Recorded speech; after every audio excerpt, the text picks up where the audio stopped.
Imagine a girl vanishing just a block from home, her scent fading at the edge of forest, her name echoing in a town too small to keep secrets. 30 years later, her case file is pulled from a shelf, and what it uncovers shakes everything we know about justice. This is the story of Emily Santos, a quiet girl from Oak Ridge whose disappearance turned into one of the most haunting cold cases of the 90s. Emily Santos lived in Oak Ridge, a town so small you could drive across it in 5 minutes. Rows of weather-clapboard houses lined empty streets. One diner, one gas station, one sheriff. Her life was unremarkable until June 12, 1995. That evening, Emily worked a double shift at Jack's Diner, saving for college. By 10:15 p.m., she clocked out. Co-workers remember her tying her apron, waving goodnight. She cut through Main Street, heading for home, her last known walk. Police later tracked her route, 2 blocks past a gas station, past an old feed store, and then gone. No CCTV back then. No Ring cameras. Only silence. The search began at dawn. Neighbors, deputies, even hunters scoured Old Creek woods. Bloodhounds picked up Emily's scent but lost it near a rusted hunting cabin deep in the forest. Inside, empty beer cans and cigarette butts. No prints. The town turned upside down. Flyers plastered every lamppost. Her parents pleaded on local TV. But weeks passed. Then months. The leads dried up. Emily Santos became a ghost. Nearly 3 decades later, Detective Rosa Quinn, newly transferred to the state's cold case unit, found Emily's file.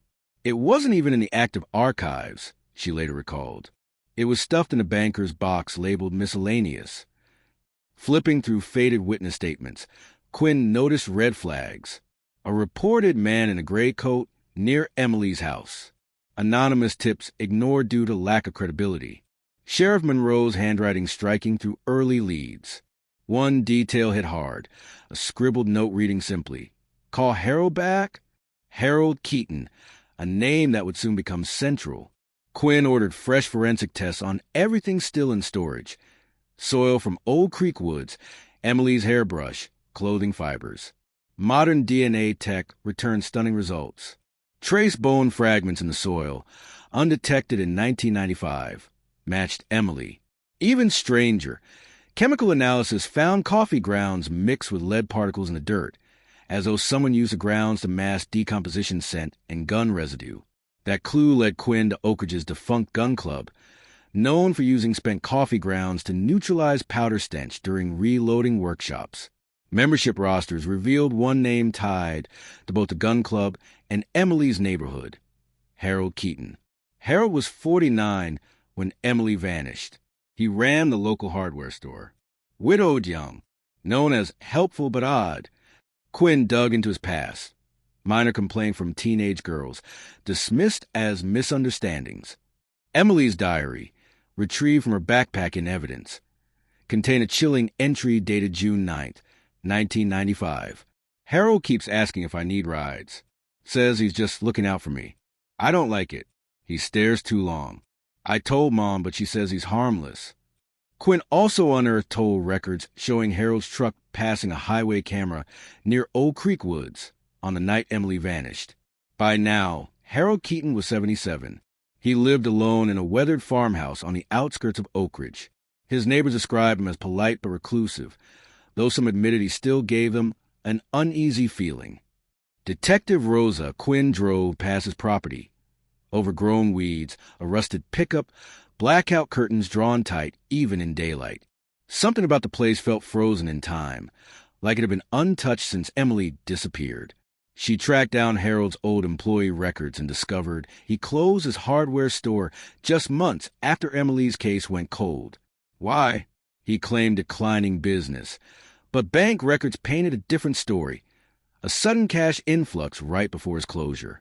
When Quinn subpoenaed his financials, she found small but suspicious deposits made from a bank account tied to Sheriff Bill Monroe, the lead investigator on Emily's case in 1995. Quinn approached Harold casually at first, knocking on his door. He opened slowly, leaning heavily on a cane. His eyes were sharp, too sharp. "Mr. Keaton." Quinn began gently. I'm re-examining Emily Santos' disappearance. His expression didn't flicker. I told him everything I knew back then, he said, voice gravelly. Quinn noticed his grip tightening on the doorframe. Can I come in? She asked. Inside, his home smelled stale, dust, old wood, and something faintly metallic. Family photos lined the wall, but none recent. A lone recliner faced a muted television looping static. She eased into questions. Where was he that night? Did he see Emily? Did he ever visit Old Creek Woods? Harold leaned back, eyes cold. I was home. Alone. I've told this story for 30 years. Quinn slid a photo across the table. The old toll booth camera image showing his truck near the woods. His jaw clenched. That's not me, he muttered, though his voice cracked slightly. Quinn got a warrant. At dawn, police searched Harold's farmhouse. In his garage, behind a false wooden panel, they uncovered a backpack. Emily's, still intact. Inside, her ID card, a broken necklace, a diary. The final entry was dated the night she vanished. He's outside again, watching. I can't tell if I'm imagining it. If I don't write tomorrow, something happened. Forensics confirmed fingerprints on the backpack, Harold's. When confronted, Harold's demeanor shifted. His voice trembled now, hands shaking visibly. I didn't kill her, he insisted. I was told to move her things. Someone else, someone higher up, told me what to do. Quinn asked, who? He stared at the floor. The visitor. This was the first mention of the visitor. Quinn pressed him, but Harold refused further explanation. Back at HQ, she pored over old call logs from 1995. Dozens of late-night calls linked Harold to Sheriff Monroe, just days after Emily disappeared. Even stranger, 3 calls pinged off a payphone outside Monroe's sheriff's office. Calls Harold supposedly received at home. Piecing it together, Quinn began to suspect Monroe hadn't just mishandled case. He'd buried it. Quinn tracked down Monroe, now 68, living comfortably in Arizona. When approached for comment, he smiled thinly. That case was a tragedy, he said, sipping iced tea on his porch. We did what we could. You young detectives think you're saviors, but you don't understand small-town life. Quinn countered with evidence. Toll images, call logs, Harold's confession about the visitor. Monroe didn't flinch. You think I had something to do with it? He asked calmly. Be careful what you dig up, detective. Some dirt's meant to stay buried. The warning chilled her. Back in Oak Ridge, Harold cracked under pressure during a marathon interrogation session. I didn't touch her, he barked. Sweat beaded on his forehead. I drove her out to the woods, but only because Monroe said he'd ruin me if I didn't. He said she was pregnant. Said it'd be a scandal. Told me to make it go away. I swear I didn't kill her. Quinn pressed harder. And the visitor? Harold swallowed. That's what Monroe called himself that night. He claimed Monroe showed up at Old Creek Woods, flashlight in hand, shovel slung over his shoulder. He told me not to ask questions. He dug. I held the light. The breakthrough came from a dusty evidence locker. Among archive files was Monroe's old squad car dash cam. Most footage was routine patrol until June 12, 1995. The file, oddly encrypted, required forensic tech to crack. When it finally played, the video was grainy but clear enough. Monroe's cruiser parked at Old Creek Woods. Headlights cut through the trees. 2 figures, Harold and Monroe. Monroe digging. Harold holding a flashlight. Then a third silhouette. Smaller, slighter, standing motionless at the tree lean, watching. A distorted voice cut through faintly. We don't have much time. The video's final seconds froze on Monroe's face. Blank, mechanical. Quinn released Harold on a conditional plea, then drove straight to confront Monroe again. But when she arrived in Arizona, his house was empty, abandoned. Neighbors hadn't seen him in weeks. As she walked the property, her phone buzzed. An unknown number. A distorted voice whispered, Detective Quinn, stop digging or you'll be next. The line went dead. We now know Sheriff Monroe was there the night Emily vanished. But who was the third figure in those woods? And why did Monroe disappear just days after the dash cam was decrypted? Detective Rosa Quinn sat in the digital forensics lab, headphones pressed tight. The technician slowed down the dash cams to distorted track, isolating frequencies. The faint words became clearer. Move faster. No mistakes. Then Monroe's voice. We don't have much time. Someone's coming. A third voice, calm, commanding, unrecognizable, murmured. Bury it deep. No one will ever find her. Quinn's stomach turned. 3 voices. 3 people at that site. Monroe, Harold, and the visitor. Quinn dove into archive personnel files. Monroe's career in the mid-90s overlapped with state-level task force liaison named Ethan Carr, known for special assignments in rural counties. Carr's file was odd, sealed sections, vague job descriptions, frequent transfers. A photo revealed a tall man in a gray coat, the exact description given by an anonymous tipster in 1995. When Quinn tracked Carr down, she found a blank trail. He had no current address, no Social Security filings in over a decade. It was like he'd vanished. Quinn returned to Harold, who now seemed agitated by her persistence. I told you, he rasped, trembling hands clutching his cane. He wasn't from around here. Monroe called him the visitor, said he'd clean things up. After that night, I never saw him again. Did Emily know him? Quinn pressed. Harold hesitated. She said a man had been following her. Not me. Someone else. Always at the diner. Never eating. Just watching. Emily's diary entries confirmed it. That man in the gray coat was outside again tonight. I think he knows where I live.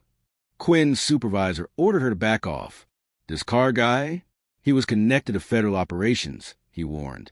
You poke that bear, you'll lose your badge or worse. But Quinn ignored him.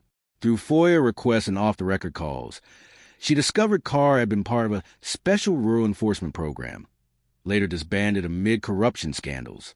One leaked memo tied Carr to cover up some politically sensitive crimes, labeled domestic discretion incidents. Emily's name wasn't mentioned, but Oak Ridge was. Monroe's abandoned Arizona house yielded one clue, a hidden safe beneath loose floorboards.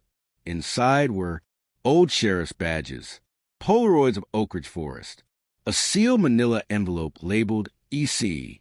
Inside the envelope was a grainy surveillance photo. Ethan Carr standing outside Jack's diner, the night Emily disappeared. Written on the back, keep quiet or we both burn. Forensic voice matching confirmed it. The third voice on the dash cam belonged to Ethan Carr. The narration slows, tension thick. Carr wasn't just present. He was directing Monroe. And if Emily saw something she shouldn't have, it explains why she vanished. But what did she see? Quinn unearthed an overlooked police report from June 10, 1995, 2 days before Emily disappeared. It referenced a drug trafficking sting near Oak Ridge involving law enforcement-adjacent personnel. Emily's diary entry from that date.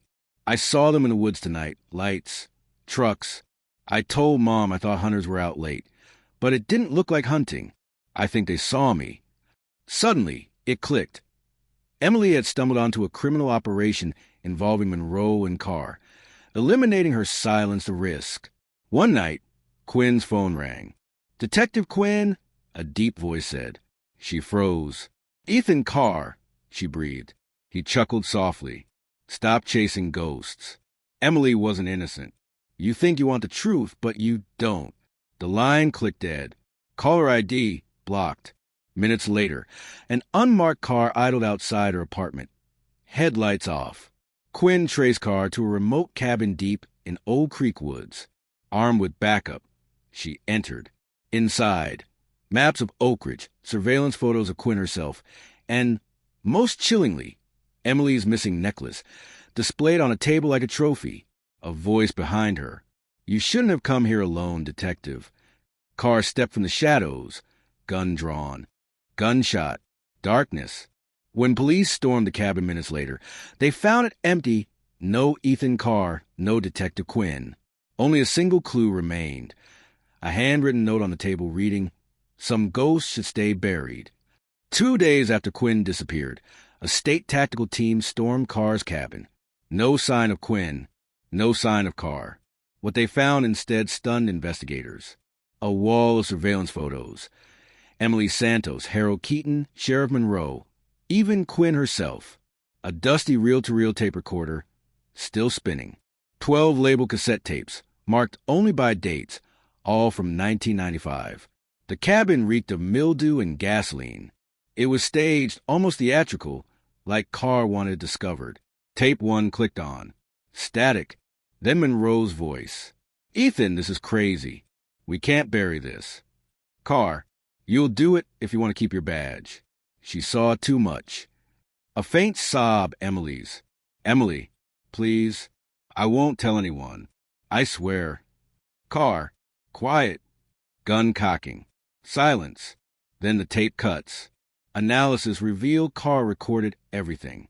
Over multiple tapes, his voice dominates. Coaxing, threatening, orchestrating. Monroe sounds weaker, scared.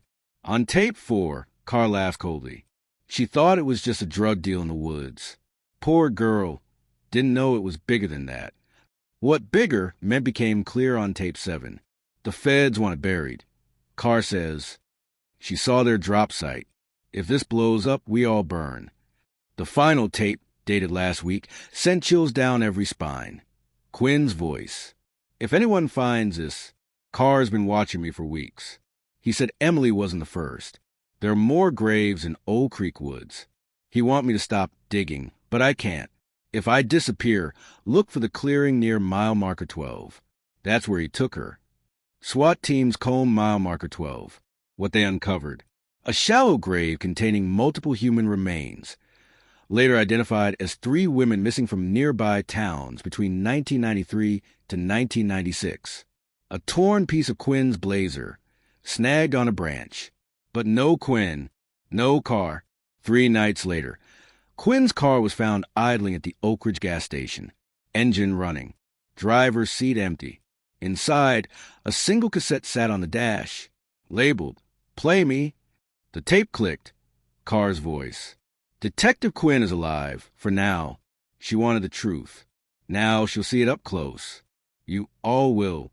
I've left something for you at the diner booth, where Emily worked her last shift." Police raced to Jack's Diner. In booth number 4, taped beneath the table. An envelope. Inside, Emily's locket, still smeared with dirt. A photo of Quinn bound, blindfolded. A handwritten note. Some ghost scream louder than others. "Watch the woods at midnight." Drone scanned Old Creek woods. At midnight, a figure appeared. Carr, torchlight in hand, dragging Quinn toward the clearing. Loudspeakers blared. "Freeze!" Carr stopped, laughing. "You don't get it. Emily saw something that could destroy them all. And so did Quinn." Gunfire erupted. Carr bolted into the trees, vanishing into the dark. Quinn was rescued, shaken but alive. Her first words. He said Emily wasn't the last. Forensic teams dug deeper at the clearing. They uncovered 5 more graves, each decades old. DNA confirmed. Carr had been killing long before Emily. But how did he evade capture? Quinn's recovered statement revealed the sick truth. Carr was a federal asset, protected to infiltrate rural crime rings. Instead, he hunted women, and his handlers buried every trace to protect their program. Emily wasn't just a random victim. She was collateral damage. Despite massive manhunts, Carr vanished. Sightings flooding from small towns across the country. A man in a gray coat, always watching, always near wooded highways. The Fed denies involvement. Monroe dies of an apparent suicide weeks later. Harold Keaton dies in custody. Natural causes. Only Quinn remains, vowing to expose it all. For more of this intriguing and painstaking revelation of deep hidden crime, kindly subscribe to Dark Crime Chronicle.